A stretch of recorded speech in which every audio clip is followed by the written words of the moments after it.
Hello YouTube. I am halae I intro tawse khara haitebako aduna mayam khara warawigano ngasi gi crispy gobi, palak paneer, butter chicken, 2 roti, 2 butter naan. Yam nungairibo hojikan yausang manung kram tongnarige yam langnar male mayam ai wafam ma singdokena ai tawbun ai gi introduction gi part se sai record ta hodreba ko intro part se duna ai hiji chablo ko matang da mu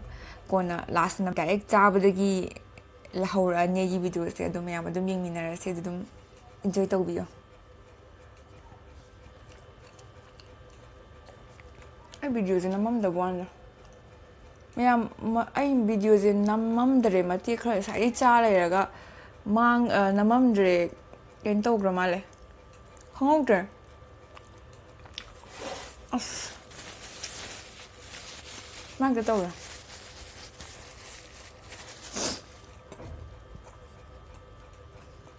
ai kai no khari hai gi male ba aduga recording tawam da wana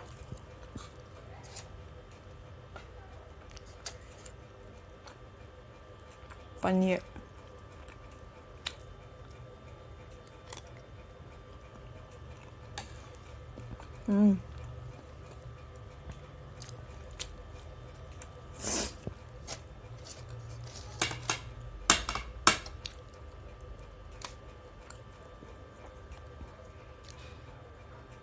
in case mamang gido ay hai gi ay am halo rake ko chicken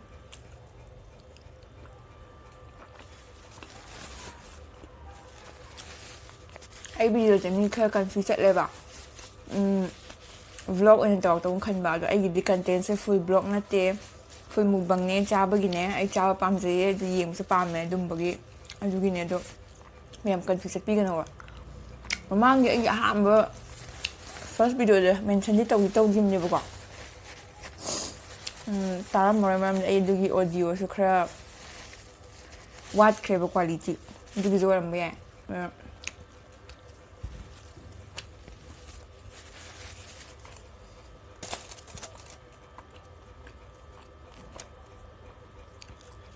ado vlog tawbado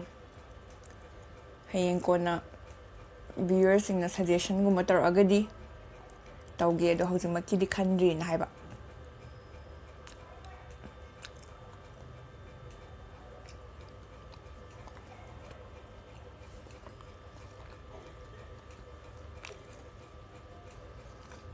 crispy gobi haraga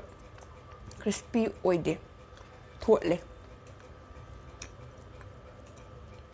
hai butter chicken ga look thi ko hao gre paneer gong yeng ge palak paneer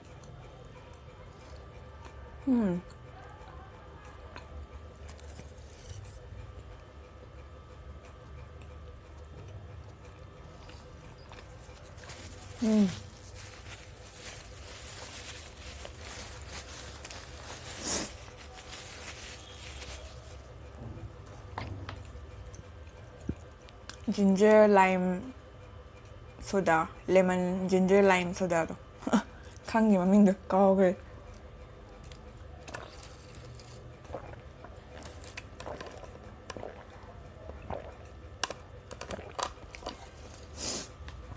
yam hawai da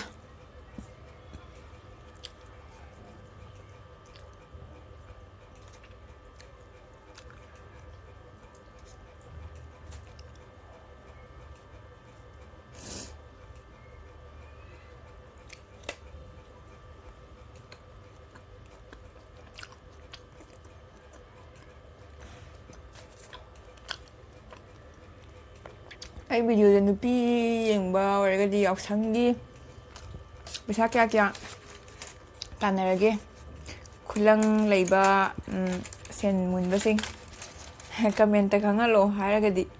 sum interaction tawjeba mamangi video da ai feedback ta ko comments da wa khra ngang wona hai bhamra video da do jo ha man kai ngang gi no khangge ba ko ꯑꯗꯣ ꯅꯣꯏꯅꯁꯨ ꯀꯩꯀꯩ ꯈꯔ ꯑꯩꯅ ꯍꯥꯏꯕꯁꯦ ꯀꯩꯀꯩ ꯈꯔ comment ꯏꯔꯒꯗꯤ ꯃꯊꯪꯗꯁꯨ ꯑꯩꯅ ꯑꯃꯨꯛ ꯍꯥꯏ ꯌꯥꯏꯅ ꯑꯗꯨꯃꯥꯏꯅ ꯏꯟꯇꯔꯦꯛꯁꯟ ꯇꯧꯅ ꯌꯥꯏꯅ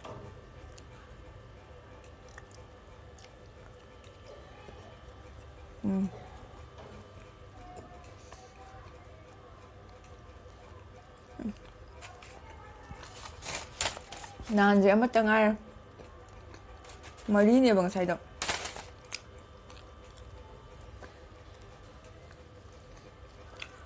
ꯑꯃꯠꯇ ꯉꯥꯏꯔꯦ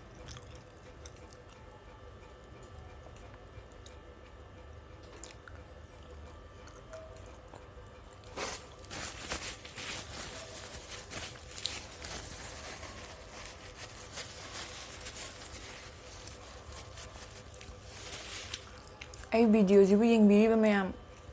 ꯑꯩ ꯁꯝ ꯉꯁꯤꯒꯤꯁꯤ ꯐꯖꯕ꯭ꯔꯣ ꯀꯃꯦꯟꯇ ꯈꯪꯍꯜꯂꯛꯑꯣ ꯃꯔꯝꯗꯤ ꯑꯩ ꯁꯝꯁꯦꯀꯣ ꯑꯩ ꯏꯃꯥꯟꯅꯕꯤ ꯑꯃꯅ ꯇꯧꯕꯤꯕꯅꯦꯕ ꯏꯃꯥꯟꯅꯕꯤꯁꯦ ꯍꯧꯖꯤꯛꯀꯤ ꯁꯤꯒꯤ ꯁ꯭ꯇꯥꯏꯜꯁꯦ ꯃꯉꯣꯟꯗ ꯇꯧꯕ ꯈꯪꯕ꯭ꯔꯥ ꯁꯤꯗꯒꯤ ꯈꯔ ꯍꯦꯟꯅ ꯃꯦꯒꯤꯒꯤ ꯇꯥꯏꯞꯇ ꯀꯔꯜ ꯇꯧꯋꯦꯕꯀꯣ ꯄꯨꯔꯥ ꯈꯣꯏꯌꯦꯕ ꯈꯪꯕ꯭ꯔꯥ ꯃꯉꯣꯟꯗ ꯌꯥꯝ ꯐꯖꯕ ꯑꯩꯅ ꯃꯥꯁꯦ ꯌꯥꯝ ꯐꯖꯩ ꯑꯩꯁꯨ ꯇꯧꯕꯤꯌꯣꯅ ꯇꯧꯍꯜꯂꯦ ꯑꯗꯨꯗꯨꯒꯗꯤ ꯂꯣꯏꯔꯀꯥꯟꯗ ꯑꯩꯁꯦ ꯃꯉꯣꯟꯗꯗꯤ ꯐꯖꯗꯕ ꯋꯥꯟꯗ ꯊꯤꯕ ꯋꯥꯟꯗ ꯑꯗꯣ ꯍꯧꯖꯤꯛ ꯁꯤꯁꯦ ꯈꯤꯇꯪ ꯉꯁꯥꯏ ꯂꯧꯊꯣꯔꯛꯄ ꯃꯇꯨꯡꯗ ꯇꯥꯕꯁꯦ ꯁꯤ ꯅꯠꯇꯦꯕꯀꯣ ꯉꯁꯥꯏ ꯂꯧꯊꯣꯔꯀꯥꯟꯗ ꯇꯥꯕꯁꯦ ꯄꯨꯔꯥ ꯃꯦꯒꯤꯒꯤ ꯇꯥꯏꯞꯇ ꯑꯗꯨꯃꯥꯏꯅ ꯂꯩ ꯈꯪꯕ꯭ꯔꯥ ꯇꯤꯡ ꯇꯤꯡꯉꯒ ꯌꯥꯝ ꯊꯤꯑꯕꯀꯣ ꯀꯣꯟꯅ ꯁꯝꯁꯦ ꯈꯔ ꯈꯔ ꯈꯨꯠꯅ ꯇꯧꯔꯒ ꯁꯨꯃꯥꯏꯅ ꯍꯥꯠꯇꯣꯛꯄ ꯑꯗꯒꯤ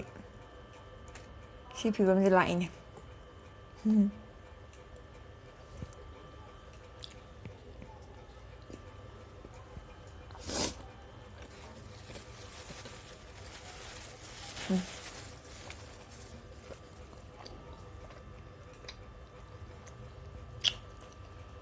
ꯑꯩ ꯌꯥꯔꯦ ꯁꯥꯏꯕ ꯅꯨꯡꯉꯥꯏꯇꯦ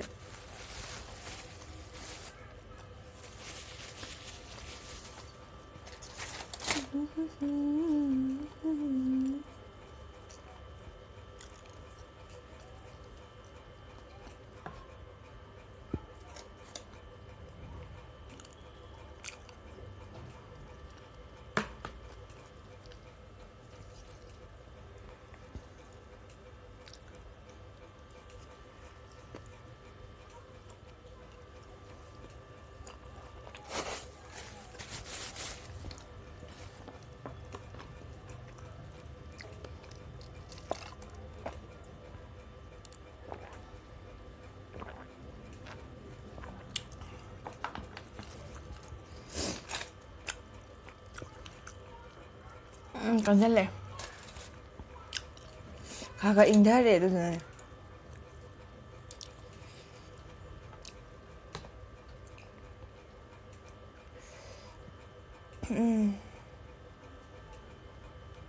ꯍꯦ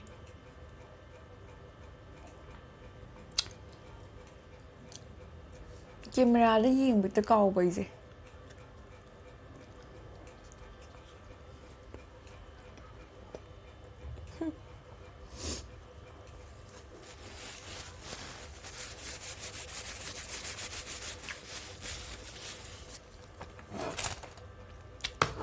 ꯍꯥꯎꯕ ꯑꯣꯏꯔꯦ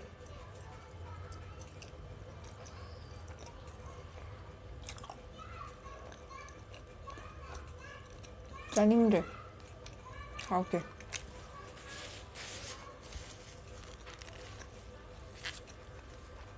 ꯄꯥꯂꯛꯁꯦ ꯑꯩꯈꯣꯏ ꯃꯩꯇꯩꯂꯣꯟꯗ ꯀꯩ ꯍꯥꯏꯒꯦ ꯑꯩ ꯈꯪꯅꯤꯡꯗꯦ ꯄꯥꯜꯂꯛꯄꯅꯤꯌꯦ ꯄꯥꯜꯂꯛꯁꯦ ꯈꯪꯕ ꯌꯥꯎꯔꯗꯤ ꯀꯃꯦꯟꯇ ꯏꯕꯤꯔꯛꯑꯣ ꯑꯩ ꯈꯪꯅꯤꯡꯉꯦ ꯑꯩꯈꯣꯏꯁꯨ ꯄꯥꯜꯂꯛ ꯆꯥꯏꯀꯣ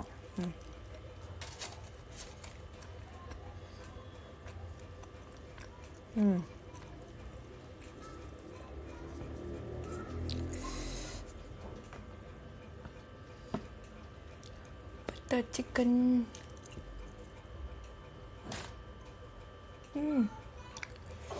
ꯌꯦꯟꯁꯦ ꯃꯇꯨꯝ ꯑꯣꯏꯅꯗꯤ ꯄꯤꯔꯛꯇꯦ ꯃꯣꯏꯁꯦ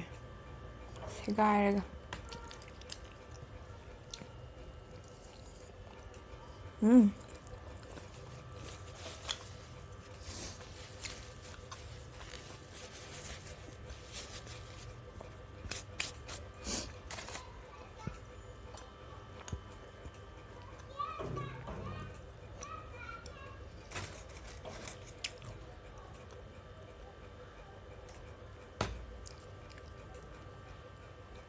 Elaichi.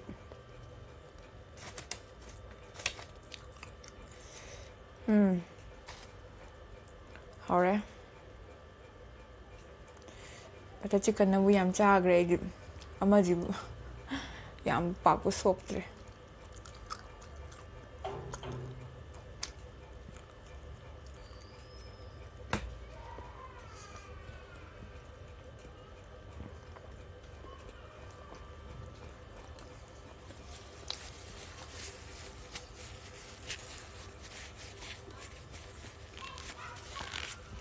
But chicken na siya am chaning ubo ubo. Am chaning man pau.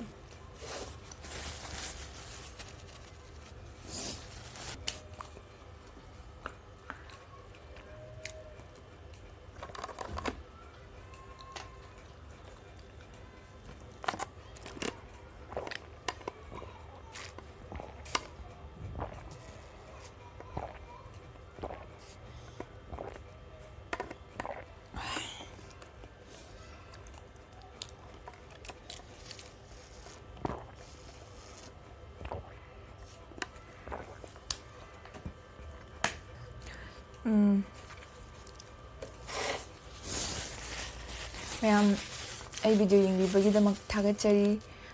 comment tawbiba, like tawba, subscribe tawbiyo, ano boy, gadi kaubigan no, comment tawba kaubigan no, interaction taw naze, comment taw makhala dum hiding ba lega dum hayo dum feedback or zo ay gida so boy dum hayo anything ama hekta ya ay kimta mind taw zero ay duduna tawro comment tawbiro next video dam unar se maya kay nurse